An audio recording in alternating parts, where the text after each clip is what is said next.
And welcome, ladies and gentlemen, to our first PC Engine game. Well, at least the PC Engine Hue card, because PC Engine games are weird. They come in there's an add-on that's like the Sega CD that would play CD games, and there's one that plays like little weird credit card things. They're not real cartridges. They're like, I don't know how to describe them. They just look like a credit card. It's like some sort of weird SD card-like thing.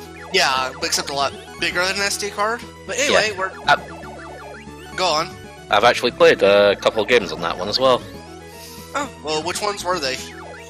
R-Type and Street Fighter 2. Oh yeah, the Street Fighter 2 one's infamous just for being kind of impressive for PC, because the Hue cards have a very strict ROM limit, like even more so than Genesis and Super Nintendo games. Goddamn. Wow. Because the limit on Genesis is 4 megabytes without bank switching, and I think with Super Nintendo, if you bank switch, you can hit more than 4 megabytes, I think. I'm pretty sure. Because I think like games like Tales of Fantasia and Star Ocean are like, 6 to 8 megabytes total? Yeah, it sounds right that those two would be Yeah, there. it's like, there's only 2 Genesis games that go above 4 megabytes. One of them is Super Street Fighters 2, which is actually not that great of a game. It's 5 megabytes. And Pierre Solar, which is a homebrew game, and it's 8 megabytes. I played a little bit of it. I really like it for what it is, but I haven't I gone still need to grab that at some point, actually. I've not heard great things. I mean, Anyway, it's we've like- managed to go all this time without talking about the game that's actually on screen. I know, right? Well, Sounds about right. I was trying to do an introduction for the PC Engine. PC Engine was not very successful here in the US, and it mostly, if you're getting into it, it's a shooter box, like games like this, an RPG box, except most of the RPGs were never localized, so good luck with that. It's like, you have ease and, you have ease. I mean, ease is good for what it is. That is true. Yeah. Okay, This version of Ys's stellar version. Absolutely. Anyway, volcanoes. Yeah, volcanoes. If you sit here in the middle, you will never be touched. Also, for whatever reason, the very top of this level will not kill you if you touch it, but the bottom will. I actually tested this. Okay. It's just weird inconsistency. Also, common to the Gradius series is you have a limited amount of time to actually kill bosses. If you don't, they just die.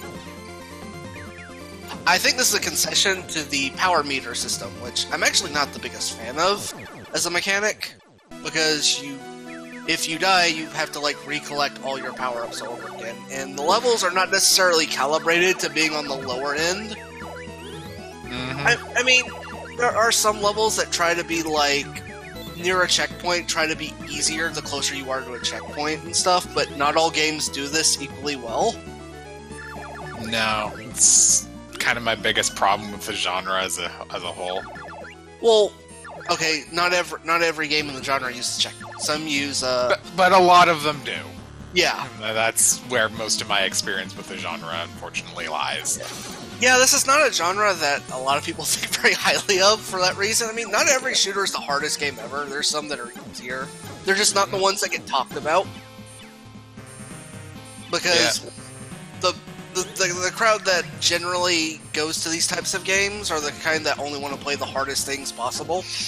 I like hard games. Thanks, Toho. Yeah. Thanks, Danmaku. There's some Danmaku I actually like, but it depends how it's made. I am not a huge fan of the cave-style Danmaku, because even games like Radiant Silvergun and Ikaruga are technically bullet hells. But they aren't, I guess you'd call them a bullet hell. I mean, I like some games, I guess Sekio. They're not exactly cave-like. There's more about enemy waves than bullet waves, I guess. But anyway, there are other shooters that basically you just instantly respawn when you die, so it's like your life counter is really more of a. Imagine if you have it's your HP, but you only get 1 life. That's really the best way to think about games with instant respawn. Now, most Gradius games do not have this, except for Gradius 5, though you have to turn it on. I guess that's just to not piss off hardcore or something. Would surprise me. Gradius 5 is also the only game that lets you re-pick up options when you die, which is what makes it so much more smooth than basically. Any other Gradius game. Wait a minute, didn't we just fight this boss? Yes, okay, get used to this in the Gradius series. It reuses assets constantly. It's another Konami game. Yeah. Also, frame rate. Oh, this is That actually... was inevitable. This is not the arcade. Yeah. Yeah, the only version that doesn't really have a whole lot of slowdown is the arcade version. However, I could have recorded the arcade version, but the hitbox in the arcade version, I could not tolerate it. That is actually my biggest thing with shooters, is I cannot tolerate bad hitboxes. Well, yeah, because hitboxes are basically how the game works. Yeah! Yep. Oh, it's like Gradius 3 in particular, the arcade version, which is kind of infamous for a lot of reasons, has notoriously bad hitboxes. There's one boss where it shoots out like little mini enemies at you, and the mini enemies, well, it's like the more you damage them, the bigger they get. And at their biggest size, their hitbox is like twice their size. What? Yeah, and they move all super fast all around the room. So good luck not dying. The only way I'd ever manage to beat that thing without save state spamming is timing him out. When it comes to that, I just don't give a fuck. The only winning move is not to play. Well, yeah, it's like, that works in... I believe any... I haven't tried timing anything out in Gradius 5, because I never felt the need to. But I'm guessing the timing out mechanic... Well, a lot of shooters have a timing out mechanic because a lot of hardcore shooter fans are into, like, scoring mechanics, and some bullet hells can have really weird scoring mechanics, and that's, to some people, the appeal of the genre. It's not what I come to it for. I play these games, you know, as you would play a platformer or an RPG to beat it. But I'm weird, apparently. Yeah, I get the same kind of feel out of action games like Devil May Cry and Bayonetta. Like, they rank you based on how well you do, but for the most part, I just don't care. It's like the Ikaruga and Racer are the only games I'd ever tried to score because I really just liked playing them and they felt good to play. Yeah. Yeah. Yeah. But Is that the third time we fought that boss already? Yeah. Yeah, I love Devil May Cry 5. I don't think I'm going to go for all S ranks, and if I do, it'll be a long time coming. I'm reminded of the time I actually got... I still don't have even all gold in Bayonetta. I'm reminded of the time I got every emblem in Sonic Adventure 2, and I'm like, why did I do that? Yeah, I've never done that. Neither have I. I've actually gotten every A rank in Shadow the Hedgehog, but that's because that was really easy. I never bothered trying because I played that game once and I hated it. Ugh. But getting I would never do that again, but... Yeah, I'm trying to think on a game I've done that with, and I can't really think of many. But getting my point, I think the timing out mechanic... Well, most shooters have a timing out mechanic, is so you can't score milk bosses, or at least there's a limit to how much, because a lot of people take competitive scoring seriously in this genre. I don't know why, but they do. And they will scream bloody murder if you don't cater to them in some way. But another reason it probably exists in Gradius, because this is before that kind of culture really existed, is I think it's just a concession to the power meter system. Like, you can just run into a boss and be at, like, minimum power. So they just take pity on you and say, oh, okay, if you can just survive long enough, we'll just kill it for you. That's really dumb, if you ask me. Yeah, I mean, it's I get why it's there, but, like, I feel like the solution would just be to let bosses spawn power-ups. Like, yeah, I don't feel like that should be an issue.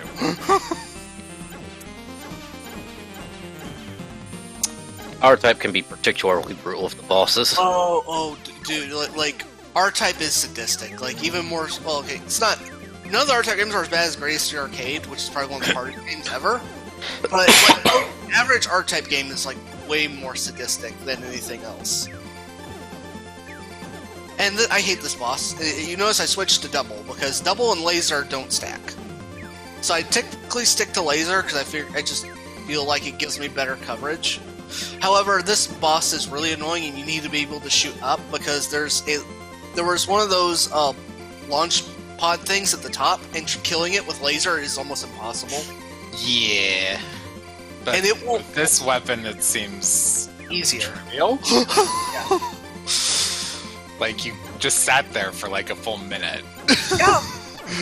just holding the shoot button or tapping the shoot button, whichever it is. Mind you, if you don't have it, you're going to like pull your hair out. Oh, probably.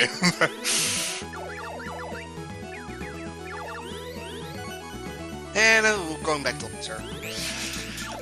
Laser also kills higher HP enemies a lot faster. Well, that just means it does more damage. Yeah.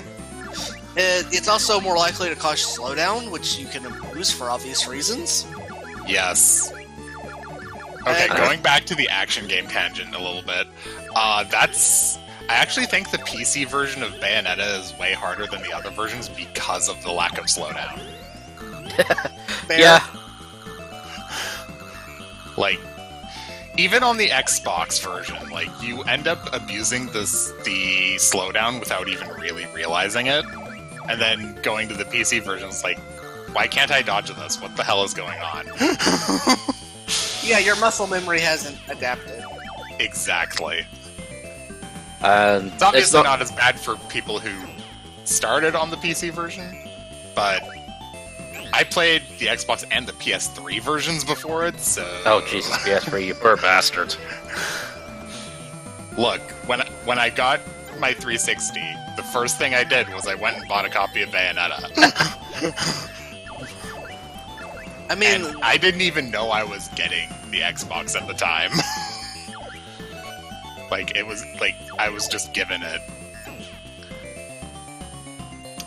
also, can I mention how much I really dislike the way they use the shield in the first game? Because it's like, things that kill you come from, like, behind or top or bottom. It's very rarely you die from running into something headfirst.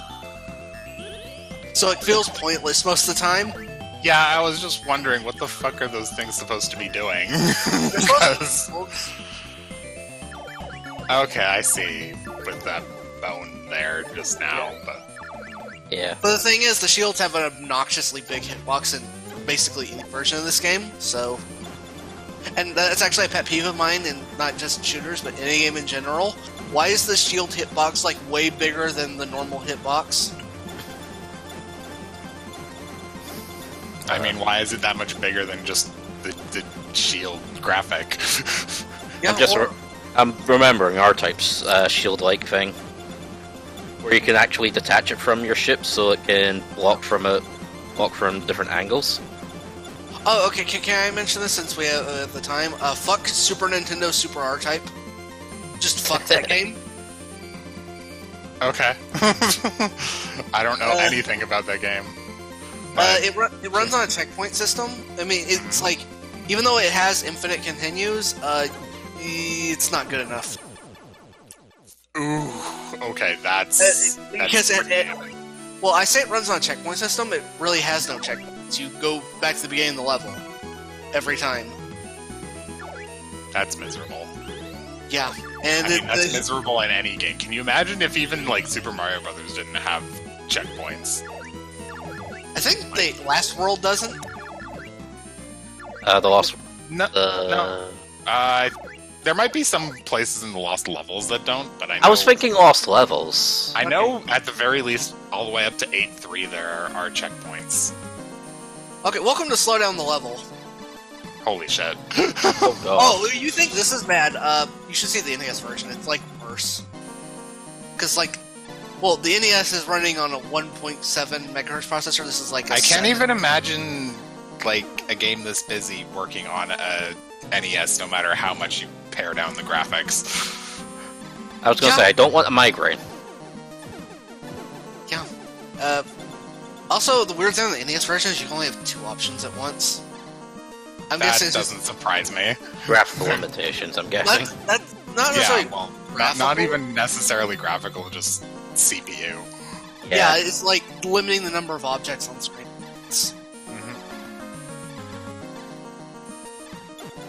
I didn't get far enough the arcade version because I could not be bothered to get past the level with the enemies flying around in a circle because of the hitboxes.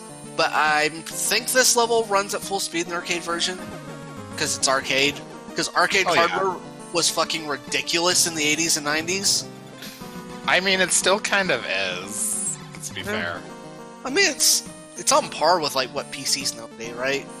Even back then, it was like arcade were well beyond PCs. Well, Like PCs in the 90s were in their experimental phase. Let's put it that way. Yeah. I mean, it's like you can find like 3D arcade games in like '91 or something that look equivalent to stuff in the 2000s, which is kind of crazy. Yeah, it wasn't until like, honestly, even like the mid 2000s that graphics and performance started to overtake consoles. Yeah. Well, I it's mean, like they still had their advantages in that, like, PCs could render more, but they couldn't render it in higher quality, if that makes sense. Yeah, well, they didn't have good scrolling capabilities, was the limitation. Yeah. Oh, it's this asshole again. Yeah, and this time I'm just showing off that you can have them. Because fuck, why not? Of course. But yeah, it was like, and I had a theory that arcade hardware was as good as it was because, you know, we'd all know that the arcade business model was not the most consumer friendly.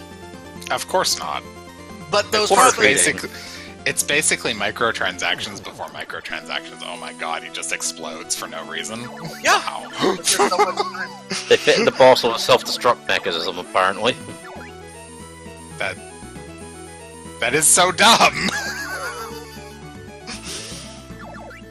Well, yeah, like I said, the boss timer thing feels like a compromise that doesn't necessarily have to be made.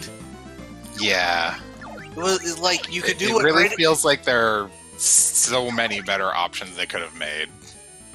like you could do like Gradius 5 did and just have instant respawn and you can pick up your options and that just continue on. It makes the gameplay so much smoother. I mean, you still have to build up your speed and missiles and stuff, but that's like only a small handful of power-up things. Yeah. It's the options that take like 6 of them. So if you die like halfway through a level, you're not going to fill up on options. And options are like the most important thing in games.